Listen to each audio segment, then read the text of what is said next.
dugaan korupsi ya yang terjadi di proyeknya ya, saya katakan di proyek strategis nasional PIK 2. Kuat dugaan telah terjadi tindak pidana korupsi di dalam penetapannya sebagai proyek strategis nasional. Kita berdiskusi sama pimpinan KPK ya, dan kebetulan kita membawa laporannya juga yang sudah dibuat oleh teman-teman koalisi, yaitu dugaan korupsi ya yang terjadi di proyeknya ya, saya katakan di proyek strategis nasional PIK 2. Jadi kita ingin KPK lebih konsentrasi ya, menelisik, melakukan investigasi terhadap proyek strategis nasional, karena kita melihat di dalamnya bahwa kuat dugaan telah terjadi tindak pidana korupsi di dalam penetapannya sebagai proyek strategis nasional. Karena KPK punya kewenangan untuk melakukan pemeriksaan terhadap penyelenggara negara, baik yang ada di tingkat daerah maupun yang ada di tingkat pusat. Karena kita bisa duga bahwa penetapan PIK menjadi PSN itu tidak terlepas dari praktek kong kali kong, praktek suap menyuap, ya, dan lebih jauh kita bisa melihat bahwa di situ ada kerugian negara sebenarnya, pasal 2 kerugian negara. Oleh karena itu ini menjadi kewenangan KPK, dan kita sudah sampaikan langsung kepada pimpinan KPK, data-data yang kita punya cukup banyak, kita sudah kolek dalam satu sistem, sehingga begitu dibutuhkan kita bisa langsung mendistribusikan kepada KPK untuk membantu KPK melakukan penyelidikan lebih cepat. Tapi kami yakin juga bahwa KPK juga pasti punya data yang cukup untuk melakukan yang namanya full bucket.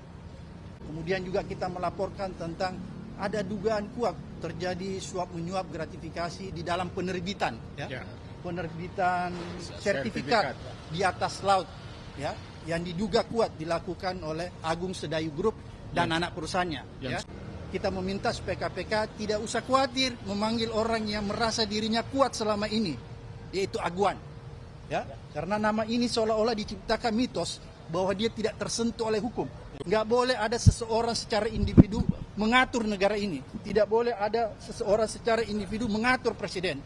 Oleh karena itu tegas sikap kita semua bahwa kita meminta KPK untuk segera melakukan penyelidikan, investigasi lebih cepat terhadap kasus proyek strategis nasional dan yang berkaitan dengan proyek-proyek strategis nasional yang ada di PIK 2. Pemasaran aset itu merupakan suatu kerugian negara dengan tidak mengikuti aturan perundangan yang berlaku, yaitu aturan yang mengatur tentang pesisir laut, dan UUD 45 itu mengatur bahwa bumi, air, dan kekayaan yang ada di dalamnya itu adalah digunakan untuk sebesar-besarnya kemakmuran rakyat. Tidak bisa dikuasai oleh oknum tertentu, dikuasai untuk proyek-proyek yang tadi disebutkan oleh Pak Abraham Samad itu PIK 2. Berikut dengan penerbitan sertifikat yang super cepat itu sudah melanggar, itu bisa UUD 45 yang dilanggar, konstitusi, Undang-Undang 3199 itu pasal 2, tidak hanya pasal 1 ya. Pasal 2 itu di mana itu di ayat 2-nya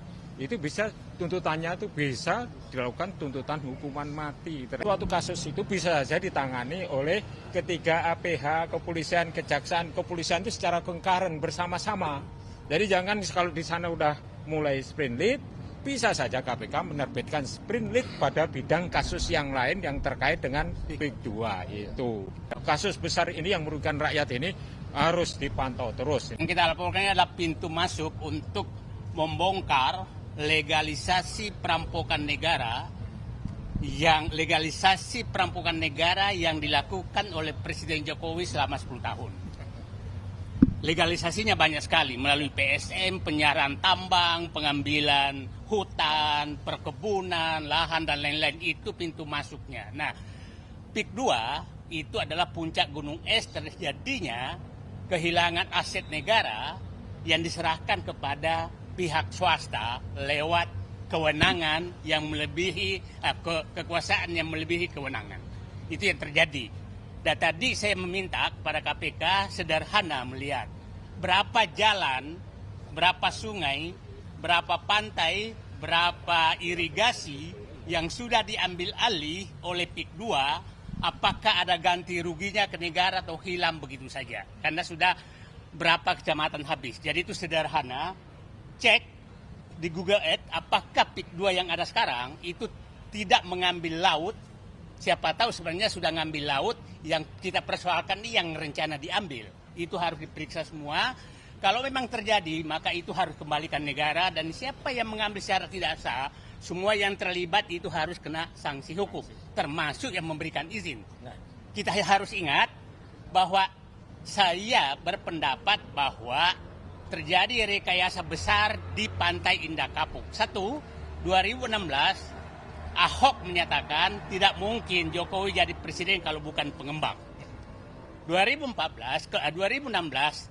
Ketua Abdesi yang menyatakan, dan Abdesi ini adalah kepala desa yang di PIK 2, menyatakan mendukung Jokowi 3 periode. Di akhir masa jabatan Jokowi menerbitkan PSN PIK 2. Jadi sangat susah dibantah bahwa pusat kekuasaan pengendali Jokowi adalah PIK 2. Itu saya pikir kesimpulan yang gampang sekali. Itu saya pikir jadi di KPK, kita berharap KPK udahlah masuk yang jalan sederhana saja, periksa aset negara yang sudah diambil. Kasus itu kita laporkan siapapun yang terlibat, mulai kepala desa sampai kepada presiden, ya harus diperiksa semua. Oke, terima kasih teman-teman. Saya mau ngasih update dulu ya soal pengaduan kami ke Barreskrim Polri pada tanggal 17 Januari yang lalu, bahwa tadi malam kami sudah bertemu dengan tim dari Barreskrim Polri di kantor PP Muhammadiyah untuk mendalami pengaduan kami. Kami sudah sampaikan secara gamblang terkait dengan siapa dalang di balik pemagaran laut dan soal HGB palsu itu. Dan mudah-mudahan dalam waktu yang cepat Mabes Polri akan segera menetapkan ya dalam kasus pemagaran laut ini, dan sekarang sudah masuk dalam tahap penyelidikan. Itu yang pertama. Lalu yang kedua, terkait dengan kunjungan kami ke KPK, kami juga tadi meminta konfirmasi kepada pimpinan KPK apakah Agwan masih berstatus tersangka dalam kasus korupsi tahun 2016. Itu yang perlu diklarifikasi, karena sejauh ini kami belum mendapatkan update apakah dia statusnya tersangka atau tidak. Karena informasinya Agwan pernah dilakukan pencegahan untuk ke luar negeri.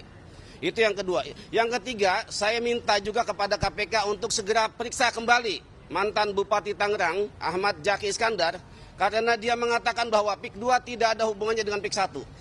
Dulu pernah diperiksa oleh KPK. Jadi sekarang terang benderang bahwa PIK 2 adalah bagian dari PIK 1. Dan kami yakin itu sangat terjadi kasus-kasus korupsi di dalamnya. Demikian penjelasan dari kami. Terima kasih. Sepanjang yang kami perhatikan, beberapa instansi itu tidak pernah mendapati ada proses administrasi, termasuk mendaftarkan sertifikasi lahan dan segala macamnya. Ya, dalam kasus reklamasi Jakarta, itu modusnya selalu suap. Dia suap sehingga tidak perlu ada proses di PTSP, tidak perlu ada proses pemeriksaan, tiba-tiba dalam waktu 1 hari sertifikatnya jadi. Apa pengalaman KPK di perkara itu? Silakan cek dalam kasus-kasus ada pemanfaatan. Ketika terjadi sertifikasi berarti terjadi pemanfaatan. Ketika terjadi pemanfaatan maka harus dipastikan negara mendapatkan apa. Kalau negara tidak mendapatkan apa, di situ terjadi kerugian negara. Titik sampai di situ.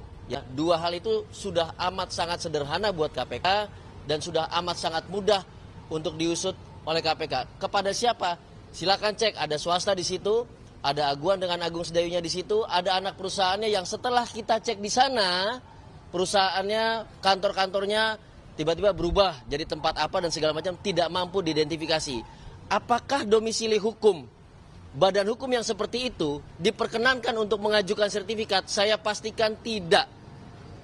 Seseorang yang mengajukan sertifikasi lahan, itu domisili hukumnya harus jelas. Harus ada pemeriksaan, ini kantornya bodong, perusahaannya bodong atau tidak.